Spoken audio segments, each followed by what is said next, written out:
investigators reported back in July that greyhound advocates were worried about the health of almost 40 dogs, animals that hadn't raced in an unusually long time. The track's general manager invited the public to see those dogs in person, and more than 2 months later, we wondered how many people were allowed in. Here's News 4 Tucson investigator Matthew Schwartz.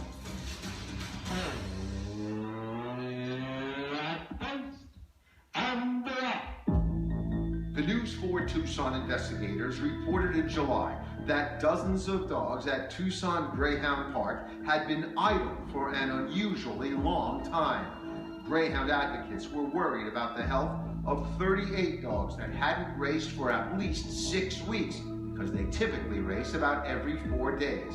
Then we found out one of the greyhounds' last 2 stars had been dead since February due to twisted gut.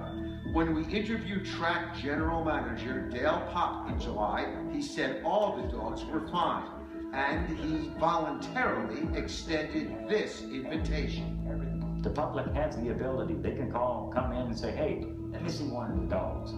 And I can make that happen. The next day I called Dale Pop to ask him if I could come and check out the facility, as he had invited the public, the average viewer. I did not receive a call back.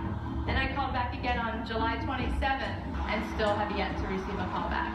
I'd love to see the kennels, Mr. Pop. Cynthia David and Lisa Ritter Baker are among 24 people who have called Pop to take him up on his invitation.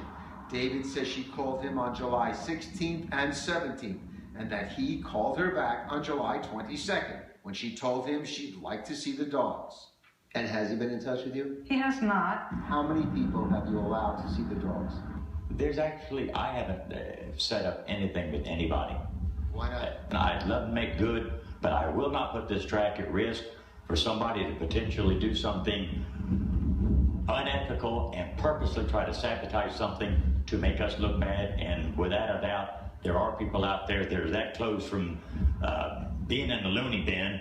David and Ritter Baker say they don't belong to any of what Pop calls special interest groups. They're simply concerned dog owners. Pop says he's worried that special interest group members would secretly feed the dogs something to make them sick and get the track in trouble with the state. I think that's ridiculous. We're there to make sure that the dogs are safe, and it would be somewhat counterintuitive to go there to harm the dogs. It's been more than 2 months since you invited the public to come see the dogs, and not one person has been allowed back there, Dale. Eventually, hopefully, I'll be able to do that. You made the invitation. I'm asking you, and you still haven't answered me, when, time frame, can they come see the dogs?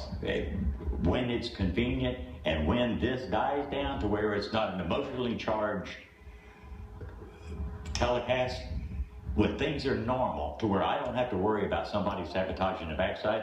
Pop says he doesn't understand why there are any questions about the greyhounds, and told us several are racing again. He also cited last month's State Department of Gaming report that found that, excluding the dead dog, the 37 others were fine.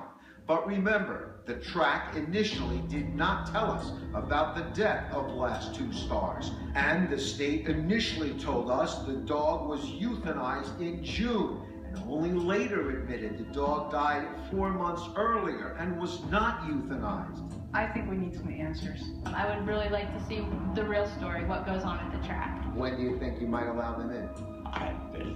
As soon as possible. I mean, I have to get with the kennel people. We will let you know what happens about Dale Pop's invitation. One reason so many people are putting Tucson Greyhound Park under the microscope of accountability, the track receives hundreds of thousands of dollars from the state every year in hardship tax credits. As we reported earlier this year, one state lawmaker from Tucson is going to propose in the next legislative session that the tax credit be abolished. If you have a story you'd like us to investigate, email us at investigate